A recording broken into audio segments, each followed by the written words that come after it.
Hablaremos de un poeta. Ahora hablaremos de un poeta que es Paul Valéry. Es un poeta efectivamente y ensayista, y nace el 30 de octubre de 1871 en Sète, Francia, y muere un 20 de julio de 1945. Así que por eso lo estamos también recordando esta semana. Y fíjense que él pensó en dedicarse a la carrera de marino. A él le gustaba muchísimo la mar, de hecho estudió un tiempo en la escuela de marina y finalmente no logró, pero siempre, nunca logró hacerlo, pero siempre para él fue añorar la mar. Y en 1889 inicia sus estudios en Derecho. Finalmente terminó por estudiar Derecho y, como les comento siempre, añoró su frustrada carrera de marino. Tan es así que escribió en algún momento este pequeño pensamiento que dice así: estoy ebrio de la belleza de las cosas del mar y me esfuerzo por asir su hermosura arriesgada y triunfal. Es decir, él, justo como dice en este pensamiento, se quería asir del mar y nunca perdió este amor por el mar y por las cosas del mar. Él se refugió en la literatura de Baudelaire, de Verlaine, de Rimbaud y de Mallarmé. Justo en de Mallarmé, este último poeta pues y literato, hizo él muchos ensayos, le causó en su vida una gran impresión la escritura de Mallarmé, le hizo muchísimos homenajes y lo defendió incluso porque había críticos de este autor, pues Paul Valéry lo defendía siempre a Mallarmé. En 1892, la noche del 4 al 5 de octubre, pues ocurrió una crisis en la vida de Paul Valéry, conocida como la crisis de Génova, cuando por azar se cruzó en su camino con una mujer catalana, 10 años mayor que él, de la cual quedó verdaderamente prendado, así como tu personaje, pues de Laura, pues aquí él quedó prendado también de esta mujer catalana, a la que volvió a ver en algunas otras ocasiones, pero la verdad es que nunca abordó, siempre tuvo este amor platónico a esta mujer. Y le cambió la vida porque la noche como les comento, de Génova, pues él se enfrenta a sus miedos de este encuentro, se enfrenta a muchas situaciones personales que le hacen pensar que el amor no es ni humano ni divino. Él define así el amor, como no es ni humano ni divino, y después de esa noche, pues incluso deseaba ser fulminado por un rayo. Fue una noche, aparte de tormentosa, literalmente hablando, porque hubo una tormenta de rayos y de centellas, etcétera, y él deseó en un momento dado, dijo a mí. De hecho, él se intentó suicidar también, ¿no? Él intentó suicidarse, lo vamos ahorita a conversar más adelante. Él intentó suicidarse, no en esta ocasión, no fue por este amor que intentó suicidarse, pero era una persona pues que tenía esta depresión y este apasionamiento por la vida, ¿no? Eso lo llevó también al final de su vida, y ahora lo voy a comentar más adelante. Pues fíjense que esta situación lo llevó a cambiar total y radicalmente su pensamiento, el haber encontrado este amor platónico que nunca se convirtió en realidad, y ahí decidió separarse de él mismo, de los ídolos que había él fomentado en la vida, y sobre todo del ídolo del amor. Y entonces eligió refugiarse en el intelecto. Y así es como cambia radicalmente este pensamiento, y se va a escribir justamente ahora toda su poesía es hablando sobre el intelecto y sobre las profundidades de la mente humana. Se va a hacer su servicio militar, al cual no concluye, y esto es importante porque en ese momento a él le causa una gran impresión la literatura de Edgar Allan Poe. Y cuando conoce esta literatura, pues también comienza a vivir, como todos sabemos, la literatura de Edgar Allan Poe, pues también tiene este tenebrismo y esta situación profunda, y eso también le llega muchísimo a Paul Valéry. En 1900 se casa con Jeanine Guilovart, que era una familiar lejana del pintor Manet, y después sus amigos lo convencen y publica una de sus primeras obras que se llama La joven parca. Es un poema muy famoso de Paul Valéry. Y pues este libro lo llevó a convertirse en una celebridad. Aquí es ya cuando Paul Valéry empieza a tomar muchísimo éxito en toda su obra, empieza a ser muy conocido. En 1920 escribe otro gran poema que se llama El cementerio marino. Este poema evoca justamente esta vida marina que a él siempre le gustó, le llamó la atención y le dio más fama aún de lo que ya tenía. Y este poema hizo que lo consideraran el poeta más grande en ese tiempo. Fue considerado el poeta más grande. Después apareció una poesía, que es su poesía completa en 1922, que se llama Charmé.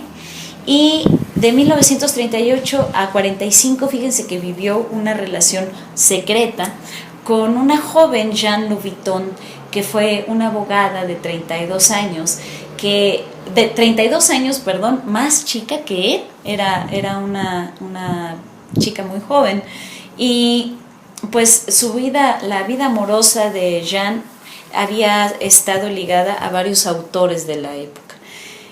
Y pues en ese momento Paul Valéry empieza a tener muchísima producción en su literatura y le inspiró muchísimos poemas esta chica con la que se relaciona.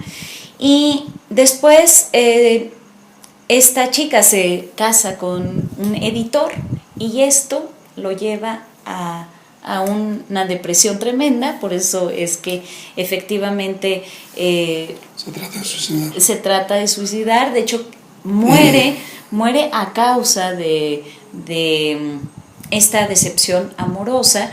Ahora sí que murió de amor, se abandona totalmente, y de hecho su muerte ocurre unos meses después del abandono de esta chica, el 15, y pues bueno, se le hicieron funerales nacionales ordenados por el presidente Charles de Gaulle, y fue sepultado en Sète, en el cementerio marino que había inspirado su poema El cementerio marino. De hecho, sobre su tumba hay una pequeña estrofa de este poema del cementerio marino, que es muy importante en la carrera, y pues es así como el 20 de julio muere en 1945 a los 74 años Paul Valéry.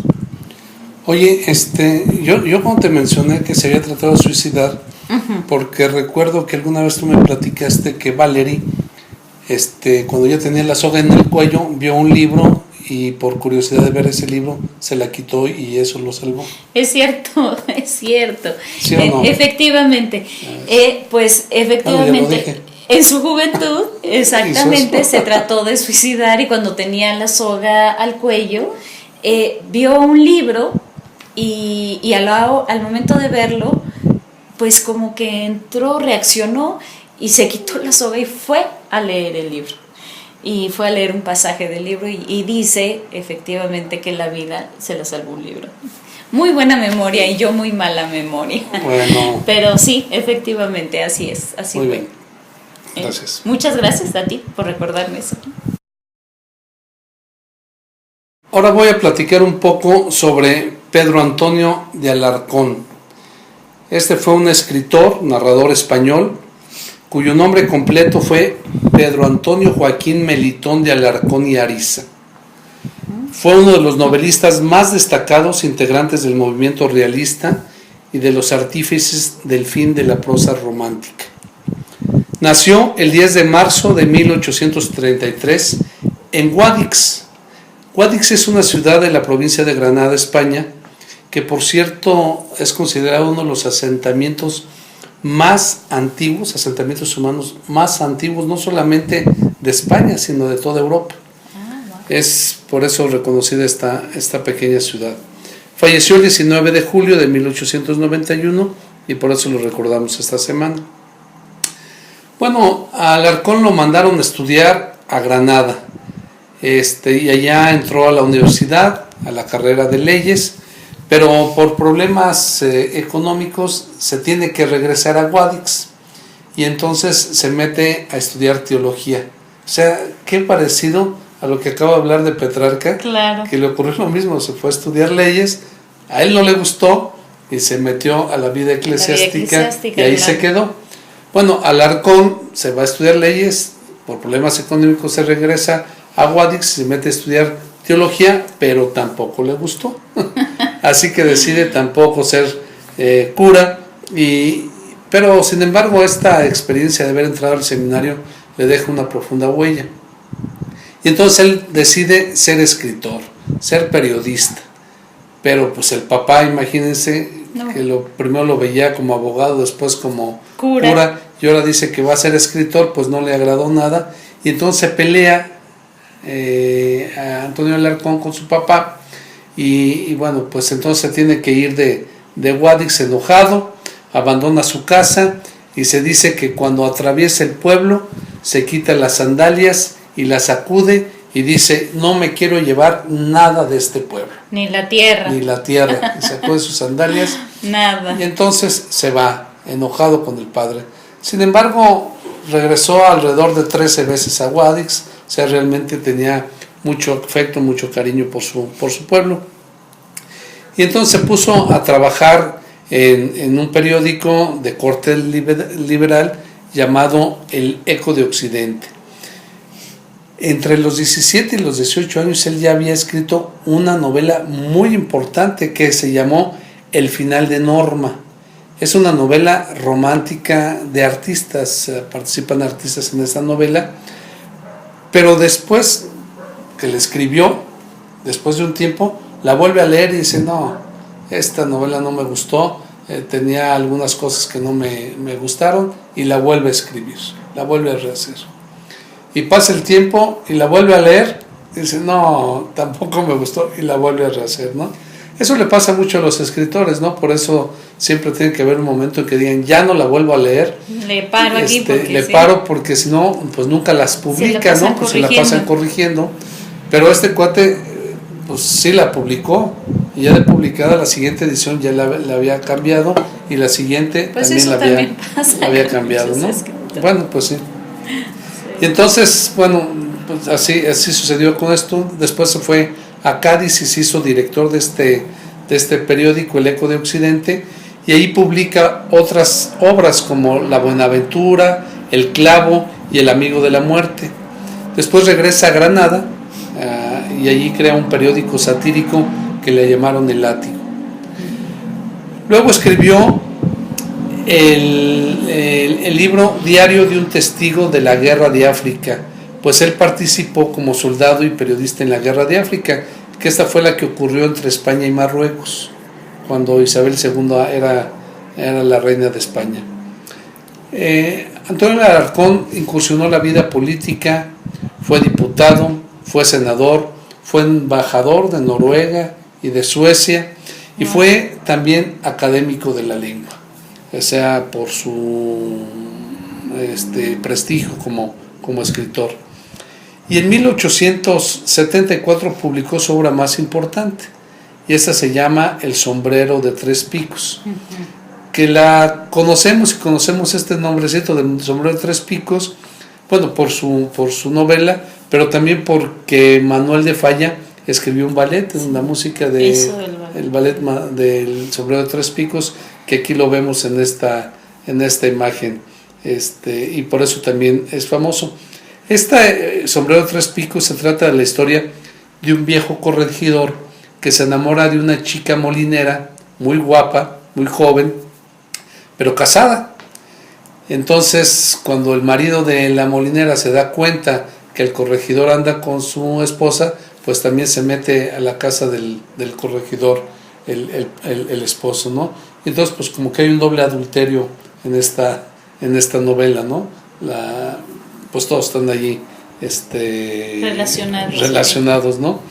Esta novela es importante porque en las descripciones de cada uno de los personajes pues hay mucho del costumbrismo de la época en Europa y esto la hace una novela muy especial. Fue tan importante en su época que se tradujo a cuatro idiomas. Entonces, pues en aquella época ya tener una traducción en 4 idiomas, claro, pues era algo muy importante. Sí. Luego escribió otra novela que se llamaba El Escándalo. Y esta generó cierto desagrado porque de repente sí, a Antonio de Alarcón le dio por utilizar la literatura para moralizar. Entonces se volvió moralista a través de la literatura. De hecho, cuando entró a la academia, el título de su discurso se llama La moral en el arte. Y eso también disgustó mucho pues sí, a quienes lo escucharon, ¿no? Pero así era, de primero ser liberal, después se convierte en tradicional y muy religioso. Luego de haber escrito esta novela del escándalo, arremete sobre lo mismo con otra que se llamó El niño de la bola, donde refiere que los males vienen de la Ilustración francesa y del pensamiento de Rousseau. Entonces, pues otra vez fue catalogada como neocatólica y pues no gustó su novela a muchos, ¿no? Y él presumía que escribió una novela en 7 días. Esta novela fue El Capitán Veneno, que tuvo gran éxito, casi igual que El sombrero de 3 picos. Una novela escrita en 7 días, ¿no? Y por cierto, también escribió un libro que se llamó Historia de mis libros. Entonces él habla sobre los libros que escribió y bueno, pues es un libro interesante que él mismo habla y critica sus propios libros. Entonces esta complejidad de su personalidad y los cambios de ideología que tenía, primero liberal, después conservador, después muy tradicional, pues hace difícil de interpretarlo, al grado de que se habla con el término el caso Alarcón, por esta complejidad en el pensamiento y esta dualidad, ¿no? Así es, del pensamiento. Como bipolaridad pues cambios del pensamiento. Pues, cambios de ideologías en el transcurso del tiempo, ¿no? Bueno, también escribió sonetos, también escribió poemas, y entre sus poemas se encuentra uno que me pareció interesante, leí algunos, se llama Sueño de sueños. Y bueno, está el párrafo donde está el poema, y después de un párrafo hay como un estribillo que casi es el mismo, pero lo va cambiando, y me pareció interesante compartirlo con ustedes. Como lírico, así es. Les voy a leer cómo va. Y nada más voy a leer los estribillos, no voy a leer todo el texto del poema, porque es una poesía larga. Entonces, pero esos estribillos dicen así. El primero dice: vine a verte y dormías tan muda y mansamente que una rosa cerrada parecías. Luego el siguiente estribillo dice: lo que quiere decir que aunque dormías tan turbada y tiernamente que una rosa entreabierta parecías.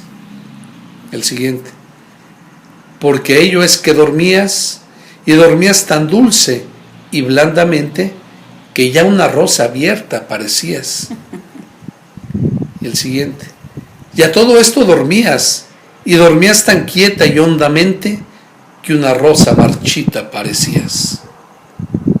Y al final dice: entonces desperté, ya era de día, tu sueño recordé, mas ¿dónde estabas? ¿Dónde, mi bien, que ya no te veía? Ay, desdichado, yo era el que dormía y yo era el que soñaba que soñabas. Bueno, pues interesante el poema, ¿no? Claro, le va poniendo. Bueno, tiempos. Dicen que durante los últimos años de su vida se la pasó en silencio, probablemente pues perturbado por las críticas que sus compañeros liberales le hacían por lo que estaba escribiendo, En 1888 tuvo una embolia cerebral y 2 años después tuvo una hemorragia cerebral y falleció. Falleció el 19 de julio de 1991 y por petición propia tuvo un entierro anónimo y sencillo, y lo metieron en el panteón, una tumba muy modesta, y hace apenas 15 años, en el 2001, desenterraron sus restos y los exhumaron y los enterraron en la tumba familiar de la familia Alarcón, con un epitafio que él mismo había escrito, y esto era pues para congratularse con su pueblo. Y dice así: me siento orgulloso de ser de Guadix. Guadix es mi pueblo, es mi cuna, sea, si Dios quiere, mi sepulcro. Entonces, bueno, él quería estar allí, ¿no? Claro. Paradójicamente les conté que cuando salió de su pueblo se quitó las sandalias y las sacudió. Sí. Pues lo curioso es que cuando sacan sus restos, lo que estaba muy bien conservado eran sus botas. Eran sus botas, y entonces ahora están guardadas en el despacho del alcalde de ahí de Guadix, como se ve en esta fotografía. Ahí está el alcalde, y en esa caja que se ve allí, pues ahí están las botas de Alarcón. Bueno, pues esta es la vida de Pedro Antonio de Alarcón, una vida interesante, un hombre complejo, pero finalmente pues es parte de la historia de la literatura universal. Aquí está esta fotografía, es de Guanajuato, y queremos que nos digan exactamente dónde es, ojalá que lo sepan. Y nos despedimos con el consejo de siempre: lean, lean, lean. Hasta luego, bye.